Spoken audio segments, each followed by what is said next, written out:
In 1914, the Court of Appeal reached a bizarre conclusion. It stated that women are not persons. What they were, the court did not deign to establish, but this ruling had been reached specifically to prevent those who were not persons entering the legal profession. 20 years earlier, a 12-year-old girl had listened intently as a solicitor gave her widowed mother legal advice relating to a mortgage. The solicitor realised that his client was struggling to absorb the information, which could be crucial to her own and her two daughters' livelihood. Turning to the attentive child who had the quick wits of many an Essex girl before or since, he suggested she enlighten her parent. His praise, as he listened, quite the little lawyer, resulted in Helena Normanton changing the face of English law.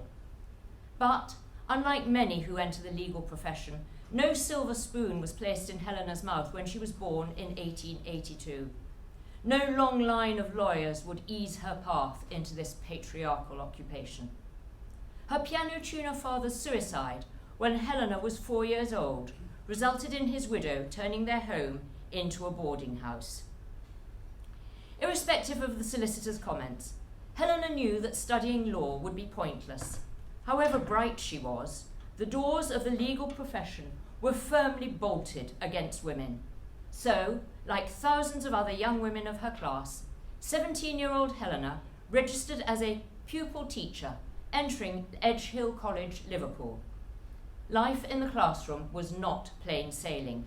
A member of the Suffragist Women's Freedom League, whose members had refused to complete the 1911 census, arguing that, as women do not count, neither shall they be counted, and unwilling to tone down her lessons to suit the demands of an imperialist, patriarchal syllabus, Helena abandoned teaching, instead enrolling at the University of London, gaining first-class honours in history, a considerable achievement for a woman of so lowly a background.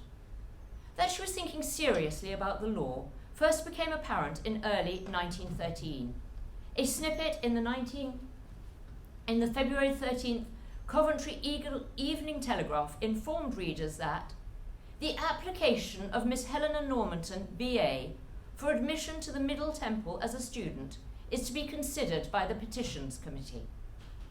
As had happened 10 years earlier, when a Bertha Cave had sought admission to Gray's Inn in 1903, Middle Temple applied lack of precedent to refuse Helena's application, no doubt hoping that that was that. For most of the next 4 years, the Inns of Court appeared to have won the skirmish. With war raging, Helena was biding her time. In February 1918, the Representation of the People Act, partially enfranchising women, became law.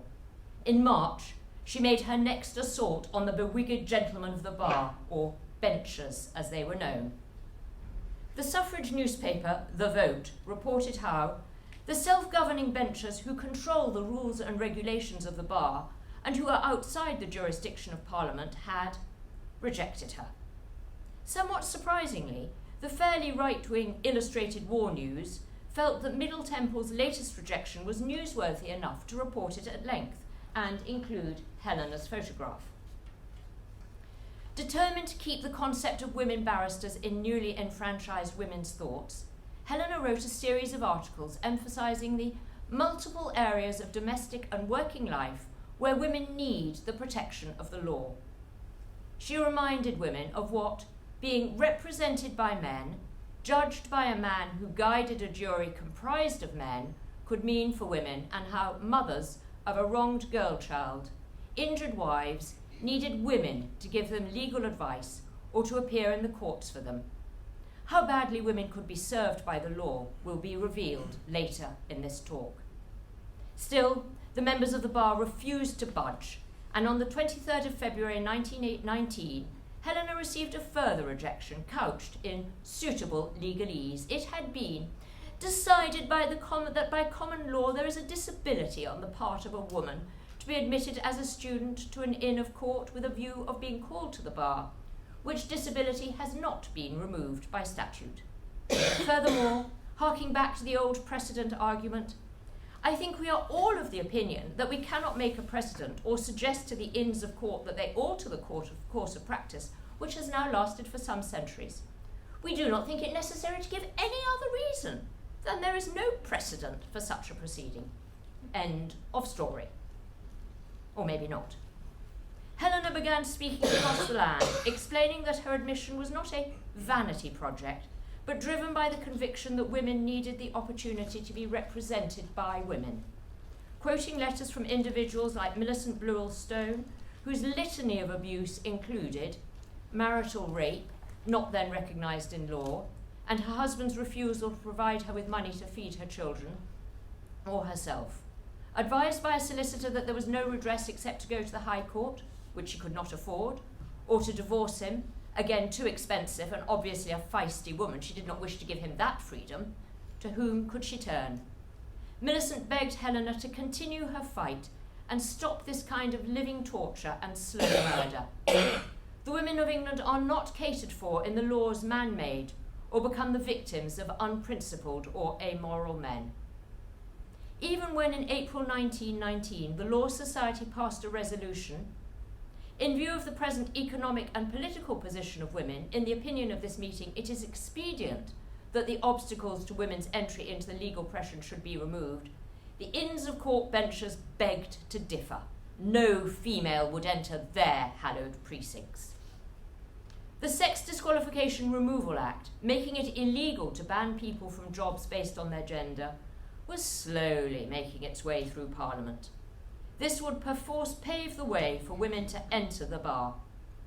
On the 12th of November 1919, Helena requested admission.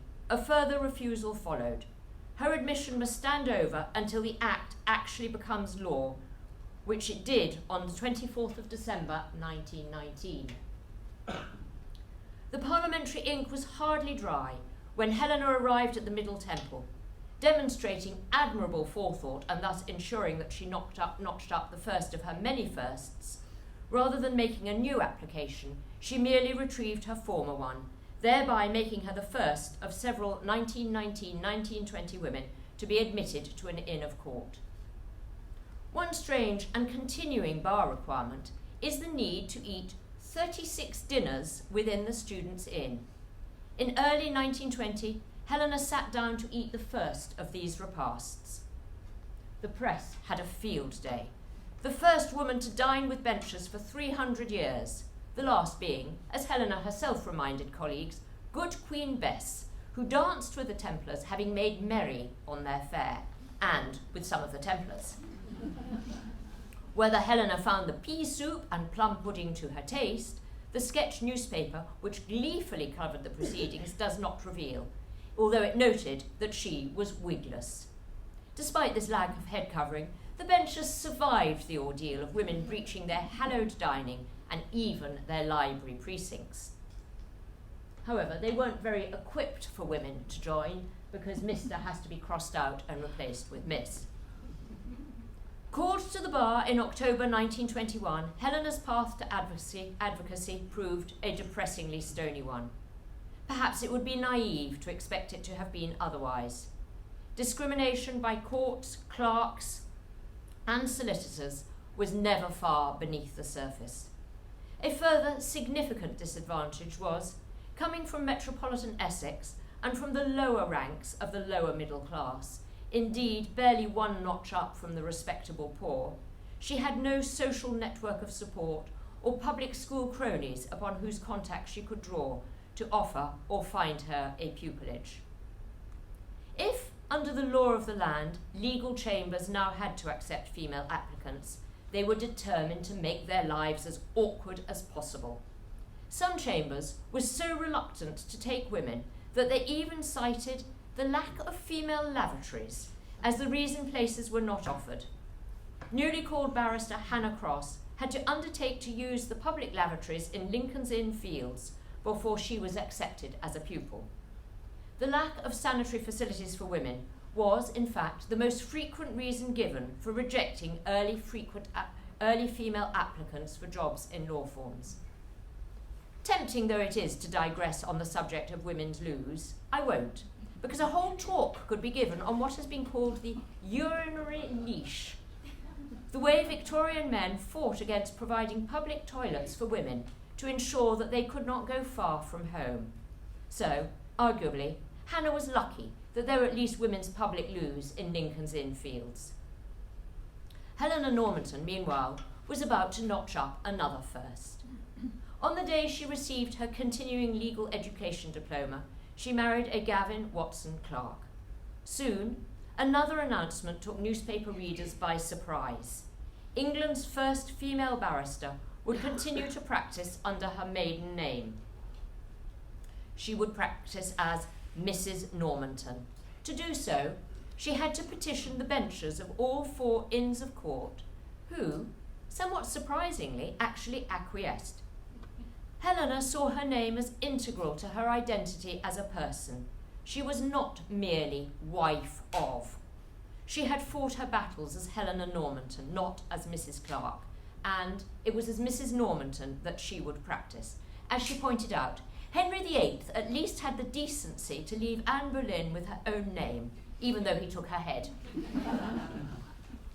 On the 21st of December, 1922, almost 3 years to the day since she had finally breached the walls of Middle Temple, Helena began her legal career in the High Court, in a feminine divorce case rather than the longed-for criminal one.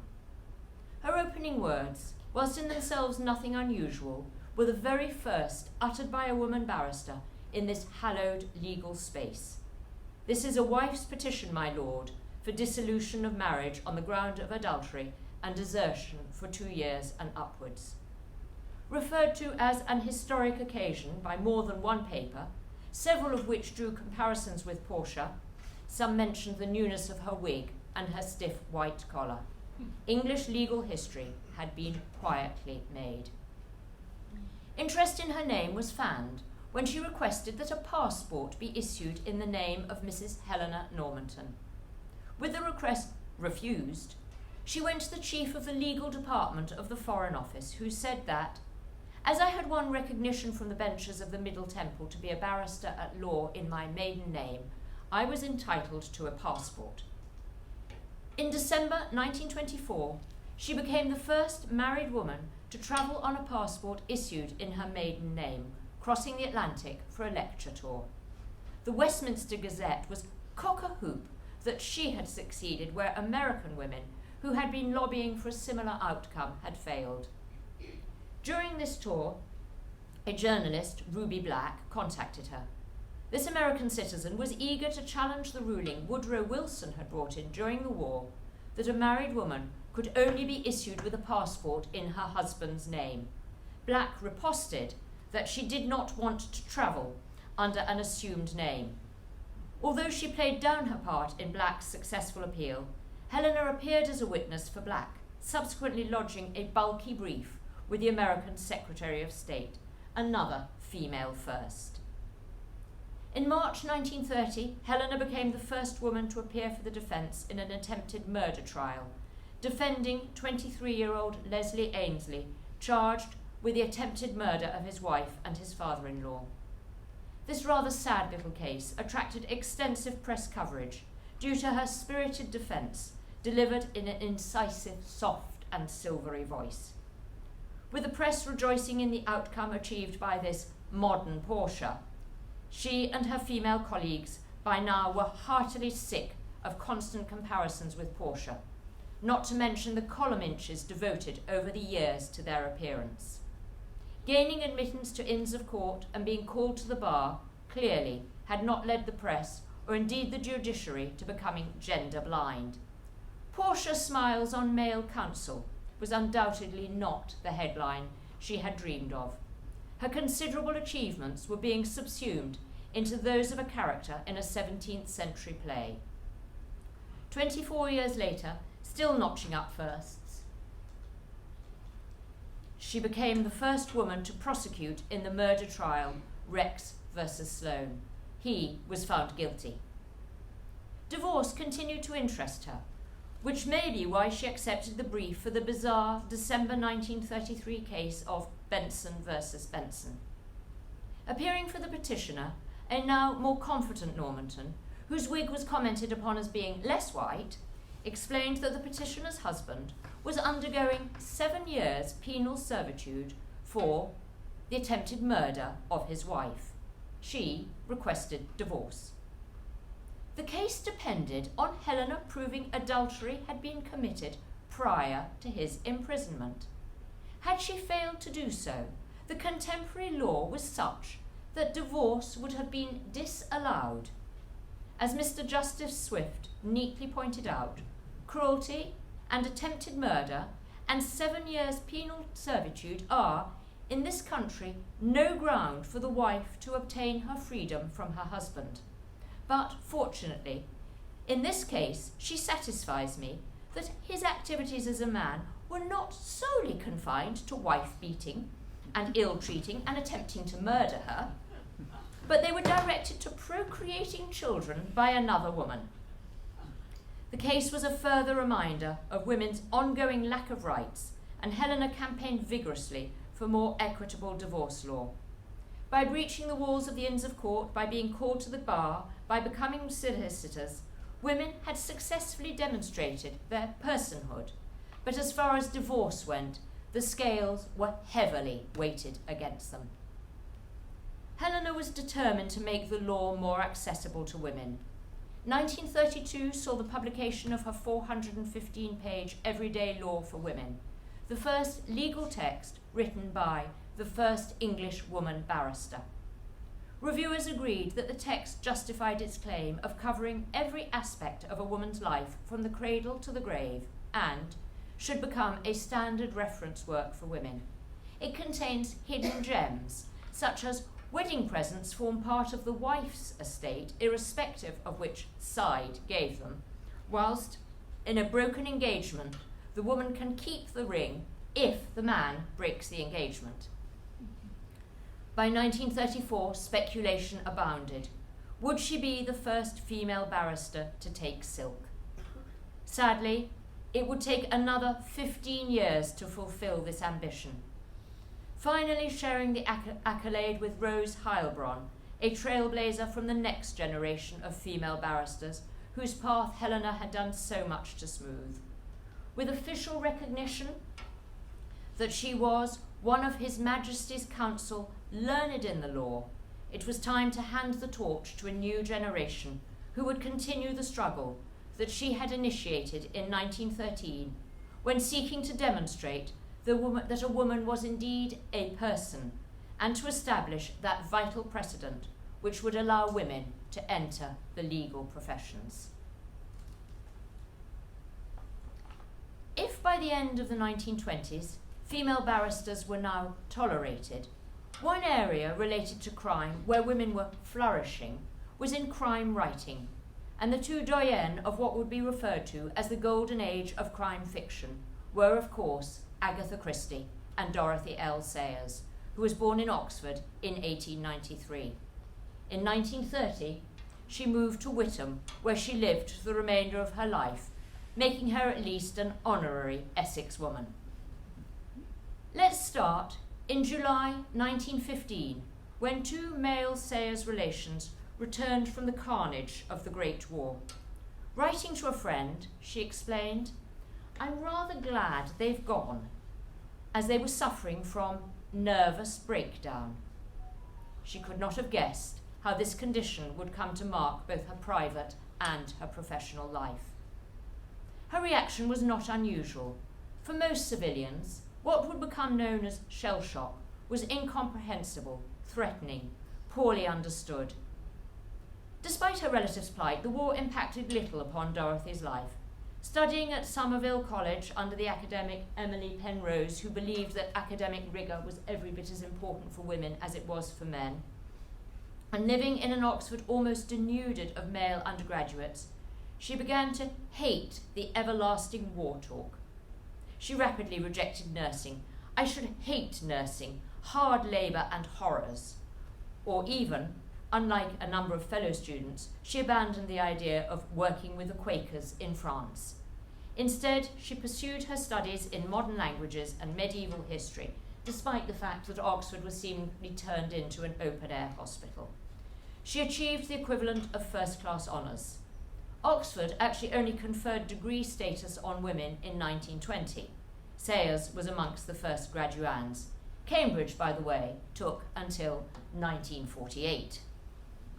If in 1915 Sayers had been perturbed by her kinsman's breakdown, by 1918 no month went by without the press mentioning what was now commonly called shell shock.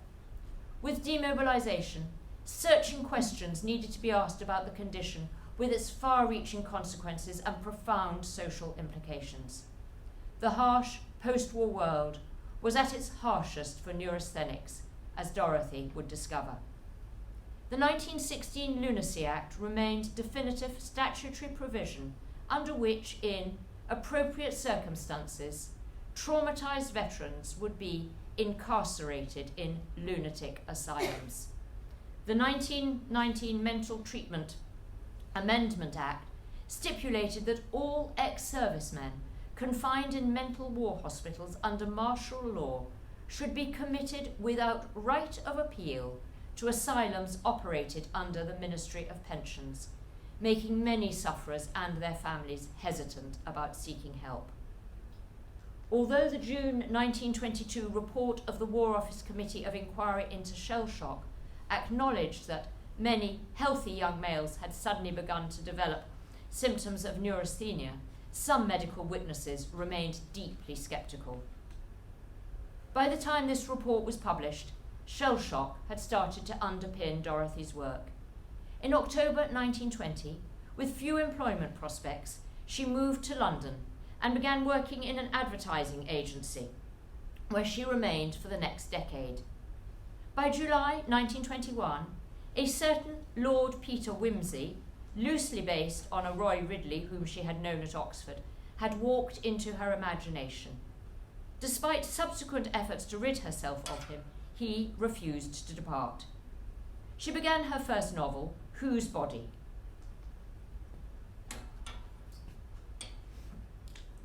Despite the 18th of October 1923 Leeds Mercury being surprised that a woman writer could be so robustly gruesome, the reading public seemed unbothered. Having successfully kept this from the prying eyes of the press, and indeed from her parents, soon after the novel's publication, Dorothy gave birth to an illegitimate son, John Anthony. He was placed in foster care with a cousin when he was 3 weeks old. With this scandalous secret well hidden, and 100,000 copies of the novel sold in 7 weeks, Dorothy L. Sayers and Lord Peter Whimsy were launched.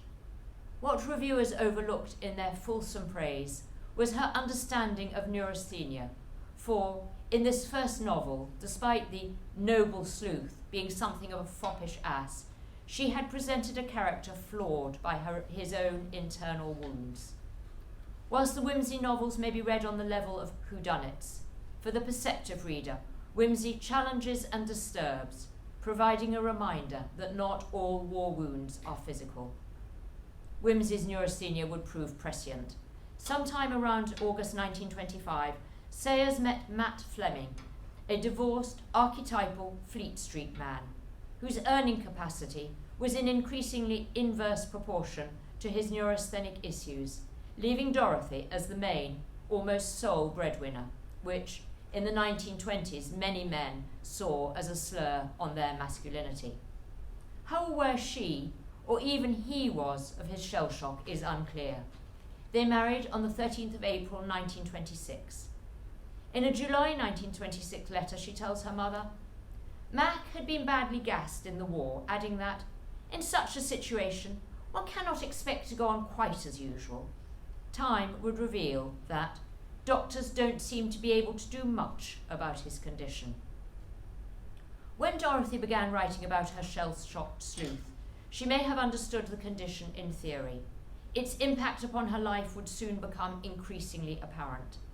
Unlike the fictional Whimsy, cushioned by wealth and protected by his valet and sidekick Mervyn Bunter, Dorothy had to confront her husband's increasingly apparent and disturbing disability.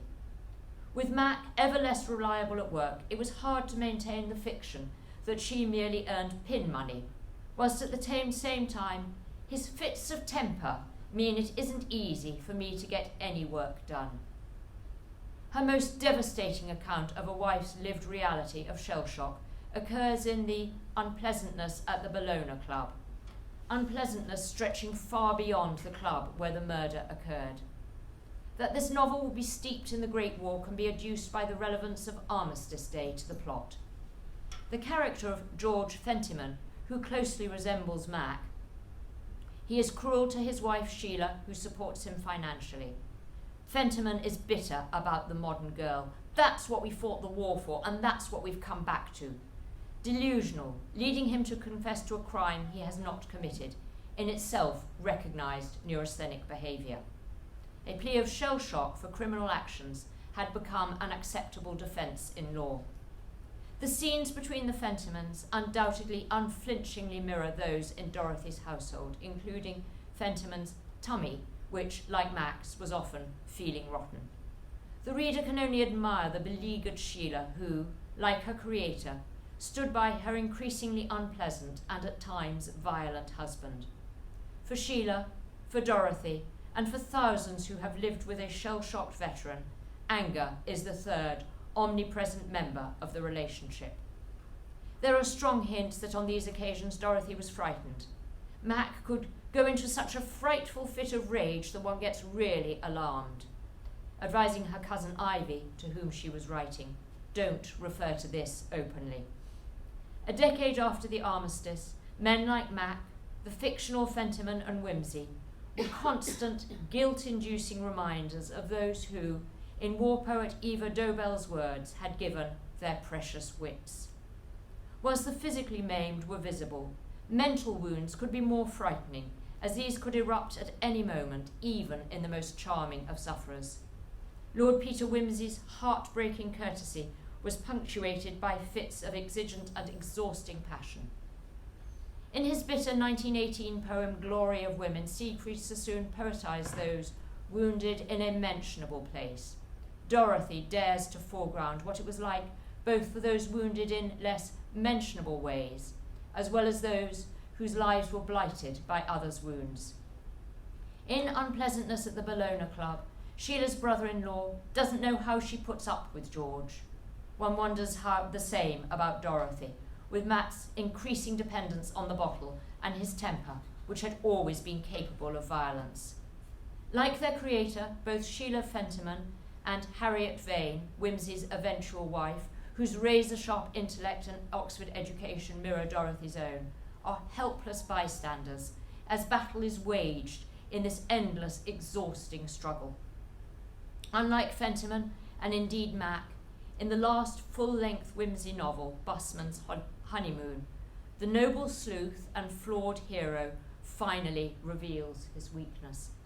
It's my rotten nerves. I've never been really right since the war. It has taken 11 novels and a decade and a half for this confession. But Harriet still has to find a way to reach him. She was becoming less and less a person to him. She and their marriage are now on trial. The reader is dragged into the claustrophobic world of a neurasthenic veteran who, in his caged pacing to and fro, acknowledges he is a tormented devil. Every word she utters has to be right. If they cannot see it out together, the month-old marriage is doomed. To his, I tried to stick it out by myself, she gently asks, why should you? When Whimsy admits, you're my corner and I've come to hide, puts his head in Harriet's lap and weeps, Dorothy can finally let the couple go. They have been offered the resolution that eluded her own and countless other war-damaged marriages. As a writer of detective fiction, the highly educated Dorothy L. Sayers is, in terms of plot, sometimes seen as less satisfying than Agatha Christie. But to overlook the shell-shocked leitmotif of the Whimsy novels is to underrate both her achievements and her understanding of her world. Crimes may be reassuringly detected, but the peaceful pre-1914 ordered England, to which many readers long to retreat in detective fiction, was now as illusory as the 25th of October 1914 Times belief that the heroic values of Agincourt will be revived on the killing fields of Flanders.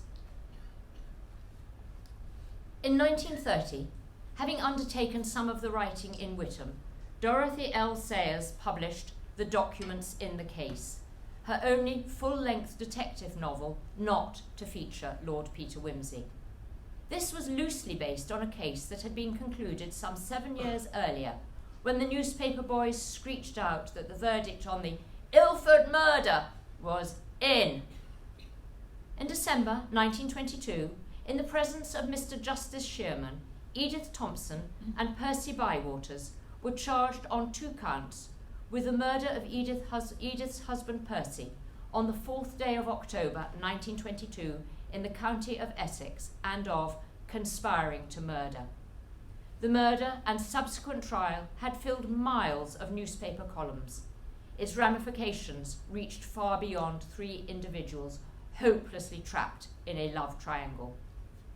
The seeds of the crime were planted on the 15th of January 1916, when office worker Edith Graydon reluctantly stepped out of her home, 231 Shakespeare Crescent Manor Park in the county of Essex, to walk the short distance to St. Barnabas Church, to take recently conscripted former shipping clerk Private Percy Thompson as her wedded husband.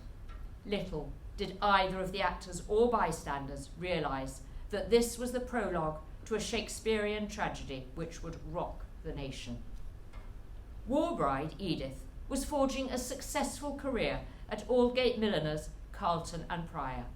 Not for her the misery and danger, or, as some would construe it, patriotic endeavours of war work. The khaki uniform of the munitions girls was no more to her taste than His Majesty's uniform would prove to Percy. Indeed, he was out of uniform almost as quickly as he went into it. Overweight and a heavy smoker, he appears to have successfully hoodwinked the Army Medical Board into believing he had a heart condition, resulting in honourable discharge, no mean achievement. He returned to his civilian job, but they lived in Westcliff until the armistice, because they moved from London with Percy unable to cope with the Zeppelin raids. Soon, very unusually, Edith's wages began outstripping her husband's. In 1919, they lodged with Percy's sister and her family in up-and-coming Ilford, but all was far from well in the Thompson marriage. With Percy becoming violent towards Edith, his sister asked them to leave, and the couples barely saw each other again. Whatever the state of the marriage, Edith was determined that they would remain in Ilford, a cut above Manor Park, purchasing their own home, 41 Kensington Gardens, with, not unusually for those times, sitting tenants, a Mrs. and Miss Lester. Mrs. Lester subsequently testifying to Percy's violence towards his wife, telling the police Edith's arm was black from the shoulder to the elbow, having been thrown across the room. A subsequent Home Office memorandum framed this as Edith having provoked the row and therefore deserving the violence. The concept of domestic violence, like rape in marriage, simply did not exist in the official brain. A 17th of December 1922 newspaper quoted Mrs. Lester. Mrs. Thompson should have left her husband long ago. She wondered why this sprightly, life-loving girl, full of fun and always anxious to sample the joys the world could offer, had married Percy. In her opinion, he is a difficult, morose sort of man, with scarcely a laugh in him for whole days, thereby pinpointing the issues that dominated this miserable marriage. Edith, being fun-loving, helps to explain the judge's barely concealed antagonism. By 1919, women had been under pressure to resume their pre-1914 status. There was the unfortunate fact that some had been enfranchised, Edith not among them due to her age. But the sooner ideas of empowerment and careers were dropped, the better. Married women should embrace the joys of domesticity and motherhood and not compete with men in the job market. Pro-Natalists, popular magazines, sexologists were united in presenting maternity as the supreme achievement of a woman's life. Contraception was frowned upon and expensive. Attempts to obtain an abortion could result in penal servitude with hard labour for life. Women trapped in unhappy marriages could do little to extricate themselves. Till death us do part meant that. Concerns about women's morality, their dress, their working lives abounded.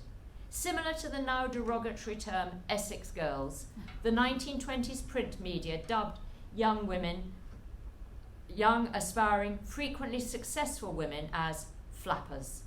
Married flappers being a particular source of opprobrium. They were, apparently, hussies with 3 inches of powder on their faces. Edith was almost the prototype of this new era. Like Helena Normanton, she had retained her maiden name at work, where her success was enabling her not only to buy her house, but furnish it with the pretty things that she adored. Choice, not childbearing, was what Edith craved. In 1920, Edith's younger sister, Avis's boyfriend, Freddie Bywaters, the younger man, the third actor in the tragedy, strutted onto the stage. 4 years Avis and 8 years Edith's junior, he worked on ocean liners. In summer 1921, the Thompsons agreed to escort Avis and Freddie and act as chaperones. Freddie soon proved to be everything that Percy was not: witty, fun-loving, and unable to resist the alluring Mrs. Thompson. They holidayed on the Isle of Wight. A month later, Percy agreed to Edith's suggestion that Freddie occupied their spare bedroom. Freddie soon realised that the Thompson marriage was troubled. His invariably taking Edith's part further antagonised Percy, who threw him out. With 21st century eyes, one feels bemused that she remained in this loveless, violent relationship. Yet, beyond the sheer cost of divorce lay other ramifications. The house and its contents were largely her purchases, and she would almost certainly have lost the lot if she walked out on her marriage. She would also have been fearful that as a divorced woman she might be dismissed from her job which she loved, and she would have been aware of the difficulty she would face in trying to find a new one, and the harsh 1922 economic climate, which was harshest of all for married women. In addition, respectability would have been dinned into her throughout her lower middle-class childhood. Divorce may have jeopardised her family's love, certainly their considerable pride in her. Freddie and Edith's affair, such as it was conducted by letter.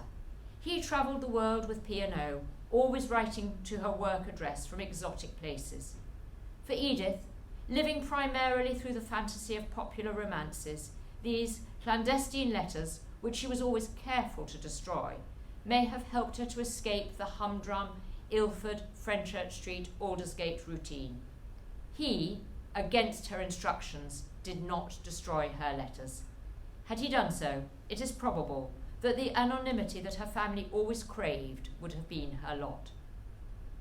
With her marriage increasingly bitter, and with cheap romance novels and letters to Freddie proving her sanctuary, she began fantasising about getting rid of Percy. On the 15th of February she wrote, "We'll be patient." The admonition, "Don't keep this," was, in the Crown's eyes, further evidence of guilt, as opposed to the foolish ramblings of a bored, unhappy woman who lived through novels such as Belladonna. That the prosecution could provide no evidence of any attempt made by her on Percy's life seemed too trivial a detail to worry about. Whilst the Thompson marriage was inwardly an unhappy one, to many outsiders it appeared peaceful enough, with only Mrs. Lester, the lodger, aware of the violence going on behind the bedroom door. There were occasional moments of pleasure, mainly coming from visits to the theatre, which both of the members of the couple enjoyed. One such visit occurred in early October 1922. As always, Edith dressed with care for an evening out, a slate grey crêpe de chine frock, an expensive brown musquash fur coat, light silk stockings, a sign of affluence, black patent shoes, and a brown velvet hat to match her coat. An ensemble that shouted new woman and success. She may also have undressed to impress Freddie, whose home leave ended the next day, and whom she had arranged to see near her work before meeting up with Percy for the theatre. When the show ended, the Thompsons headed for their train home to Ilford. Having remained friendly with Avis, Freddie spent this final evening of leave at Shakespeare Crescent. He left at 11 p.m. and, with a knife in his pocket, headed to Ilford. He knew at approximately what time the Thompsons would arrive to walk the just under a mile from the station to Kensington Gardens. At a street intersection, Bywaters pounced. A short and bloody fight ensued. Stabbed 11 times, Percy collapsed, the street awash with blood. A nearby resident heard Edith screaming in a most pathetic manner, "Oh, don't! Oh, don't!" Although this neighbour's testimony should have done much to exonerate her, little attention was paid to it at the trial. Having cradled her dying husband, covered in his blood, near hysterical, she rushed for Dr. Maudsley, who lived close by. Horror struck, Edith glimpsed a fleeing figure. This was Freddie, now attempting to put as much distance as possible between himself and the scene of the murder. Nevertheless, her thoughts were with Percy, who, despite her pleas to Dr. Maudsley, "Oh, please do something," was dead. The police took control. Edith was seen home and subsequently gently asked to go to the police station to see if she could shed light on what had happened. Accompanied by her mother, a policeman's daughter who had due respect for the law, there seemed nothing to fear. No suggestion was made that a solicitor should be present. A cooperative witness, but aware that she should conceal Bywater's name, she denied knowing anyone who could have wished to harm her husband. The neighbours having asserted that the Thompsons were a perfectly happy couple, there was no reason to suspect his widow of complicity, and she was accompanied to her home. It was Percy Thompson's brother Richard, who loathed his successful sister-in-law, who first mentioned Freddie Bywaters to the police. A subsequent search of his room revealed a cache of letters from Edith, who was brought in for questioning. Still, no solicitor was present or even advised.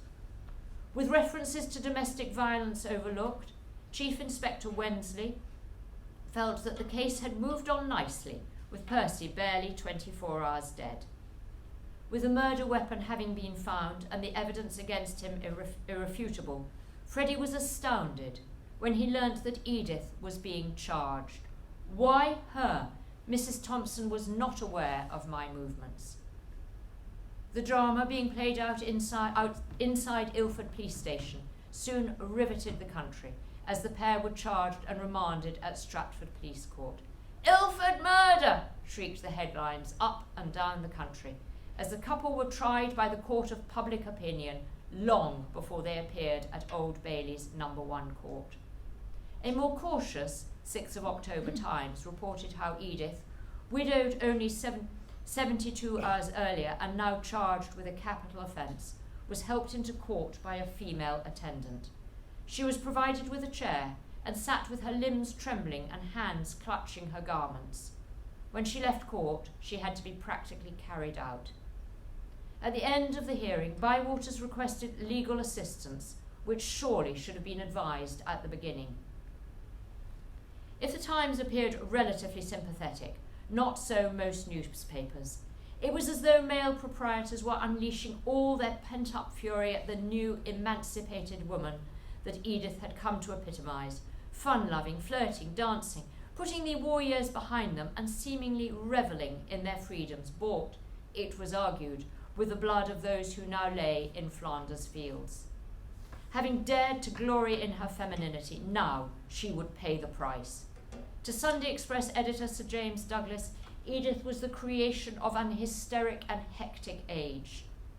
Legal commentators and those familiar with the courts deemed that any luck that she may have counted on ran out when her case was listed for misogynist Mr. Justice Shearman. Her family, shaken to its very roots by the unfolding tragedy, were determined to purchase the best defence that money could buy, retaining Sir Henry Curtis Bennet, KC. Edith seemed unable to understand that she should strictly follow his advice.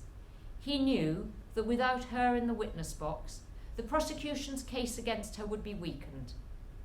Headstrong, believing that she could convince judge and jury of her innocence, she refused to listen. Modern lawyers argue that with her disregarding his counsel, he should have refused the case.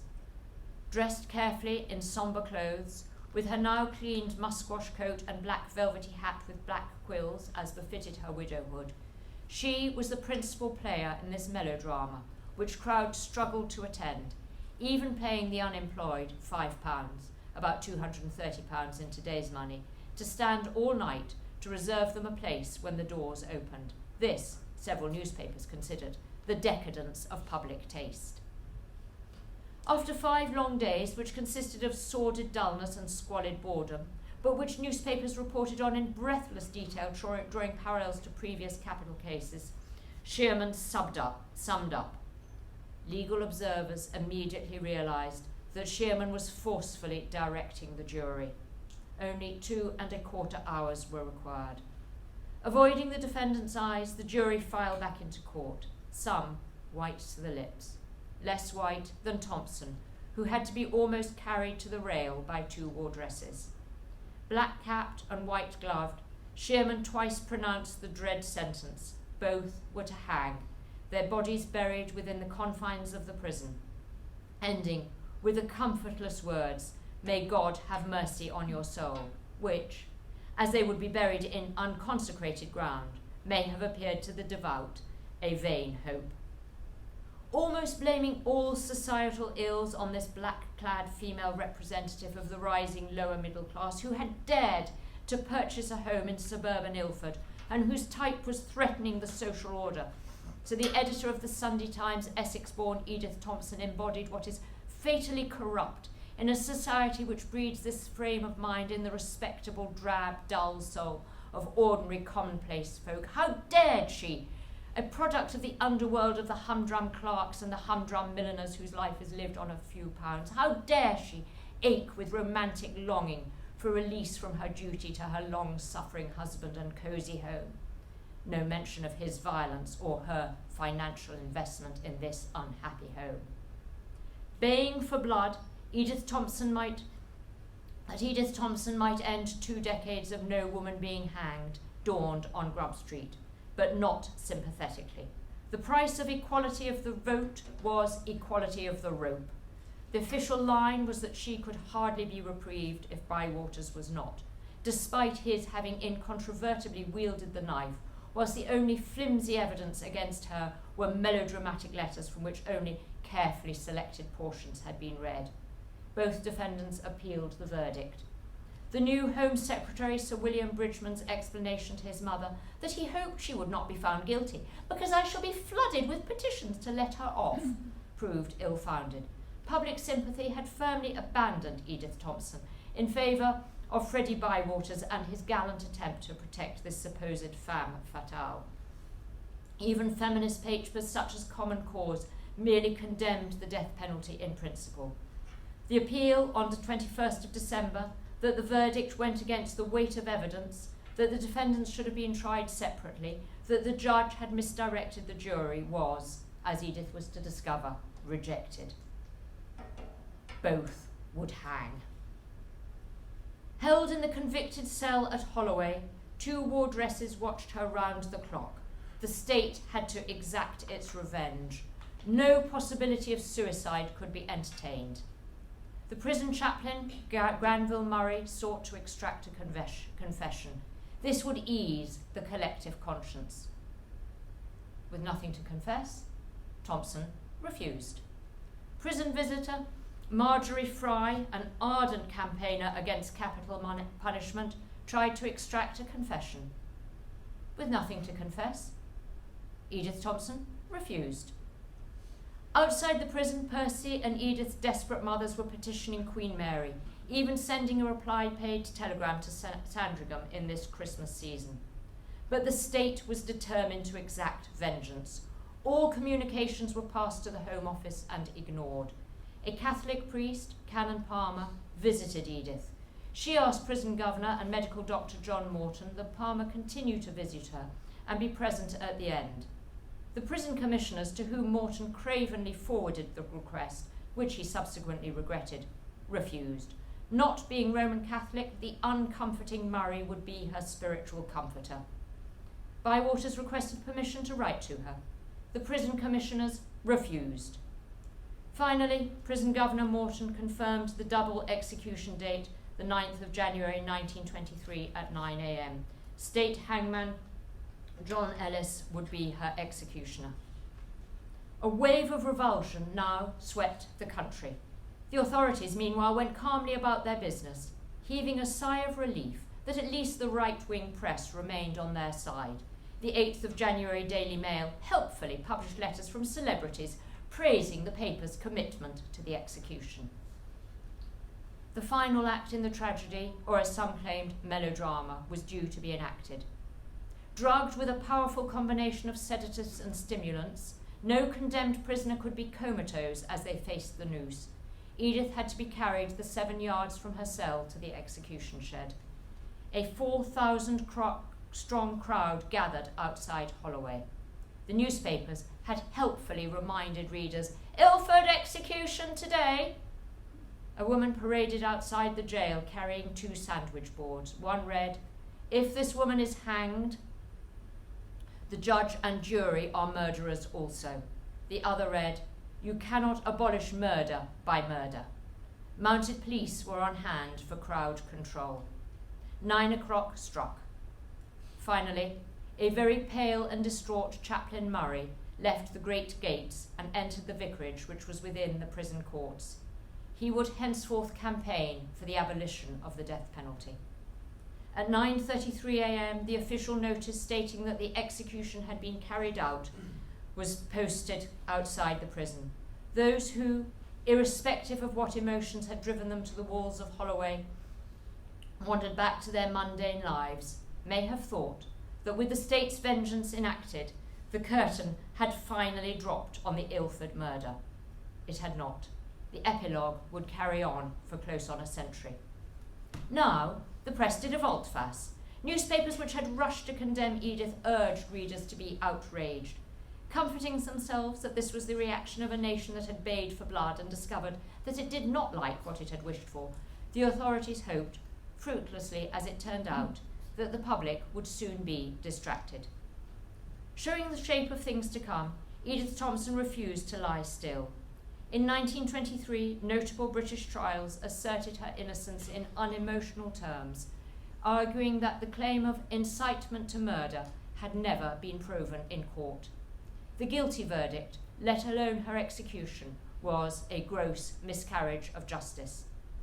18 months later, the National Council for the Abolition of the Death Penalty was formed.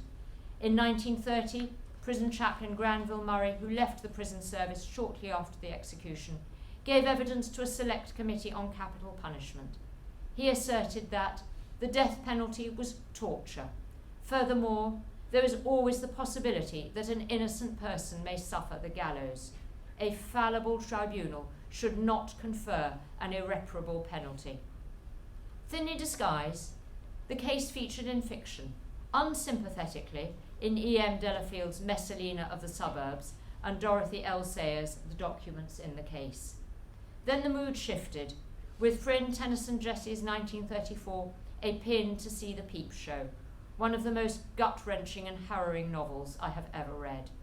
The fashion continued with Sarah Waters' 2014 Paying Guests, based on the case. Interest was reignited in the 1950s, when there were many still alive who remembered it clearly. A now very elderly Dr. Dora Walker, whose mental breakdown was attributed to having been present at the execution, published an inflammatory article in which she discussed the case. Too late, she was warned that she was bound by the Official Secrets Act and must not discuss with anyone events that happened while I was in the prison service at Holloway. Edith Thompson and Freddie Bywaters may have been dead for 33 years, but Edith's ghost continued to walk. In a final attempt at some form of closure, a decade after her execution, Edith's parents had requested permission to rebury their daughter's body. Refused. In accordance with the law, Edith Thompson was and must remain buried within the precincts of Holloway Prison. Then, unexpectedly and surreptitiously, in April 1971, with her parents now long dead, her remains were exhumed and reburied in an unconsecrated pit in Brookwood Cemetery, Surrey. Her sister Avis, who died 6 years later and lived near Brookwood, was never informed that her sister had been moved. Somehow, still the case refused to fade away. In 2018, in a BBC One retrial, His Honour Judge David Radford concluded that the conviction of Edith Thompson for murder was unsafe. On the 20th of November 2018, nearly a century after her execution, the unstinting efforts of Edith apologist Professor René Weiss bore fruit. The Home Office finally relented, as long as there was no cost to the public purse. At last accorded the Christian funeral service so long denied her. Edith was reinterred with her parents in consecrated ground at the City of London Cemetery. Close to the home, she had reluctantly left on the 15th of January 1916 to be married to Percy Thompson. The final wrong that a vindictive government had visited upon this vibrant new Essex woman, who had embraced all the opportunities that the post-war world had seemed to offer, who, like so many of her era and indeed county, was, through her own efforts, rising from lower to property-owning, financially secure middle class, who, denying her preordained destiny of continuous motherhood, loved clothes, dancing, and evening at the theatre. Those wrongs had finally been addressed. One can wonder, has the curtain finally fallen on the Thompson Bywaters tragedy? Thank you.